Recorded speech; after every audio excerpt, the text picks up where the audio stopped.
അഅത്തുൽ അജീറ അജ്റഹു ഖബല അൻ യജിഫ അറഖഹു.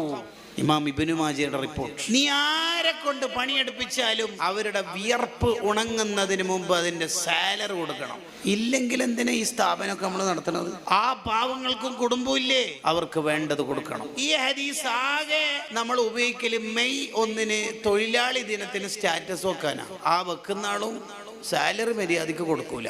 ഇനി സാലറി കൊടുത്താൽ തന്നെ ഇയാളുടെ ഔദാര്യം പോലെ ആയിട്ടാണ് കൊടുക്കല്. ചിലര് ഭയങ്കര ഔദാര്യം പോലെ സാലറി കൊടുക്കുമ്പോ അയാളുടെ വിയർപ്പുണങ്ങുന്നതിന് മുമ്പ് നീ സാലറി കൊടുത്തിരിക്കണം.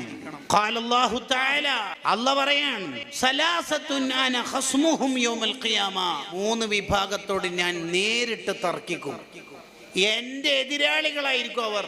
അതിലൊരാൾ ആരാന്നറിയാം? വറജുലുൻ ഇസ്തഅജറ അജീറൻ. ഒരാളെ സ്റ്റാഫായിട്ട് ഷോപ്പിൽ നിർത്തി, സ്ഥാപനത്തിൽ ജോലിക്ക് വിളിച്ചു. ഫസ്തൗഫാ മിൻഹു. അയാൾക്ക് കഴിവിന്റെ പരമാവധി അയാൾ ജോലി ചെയ്തു. വലം യുഅ്തിഹി അജ്റഹു. അയാളുടെ ശമ്പളം അയാൾ കൊടുത്തിട്ടില്ലെങ്കിൽ അയാളോട് ഞാൻ ആഖിറത്തിൽ എതിരാളിയായിരിക്കുമെന്ന് അല്ലാഹ് പറയുന്നത് ഖുദ്സിയായ ഹദീസിൽ കാണാം. സഹീഹുൽ ബുഖാരിയിൽ നമുക്കത് കാണാൻ പറ്റും. കണ്ടോ? അത് നമ്മുടെ ആക്കിബത്തിനെയാണ് ബാധിക്കുക. നമ്മുടെ സ്റ്റാഫുകളോട് നമ്മൾ നീതിപൂർവം പെരുമാറണം.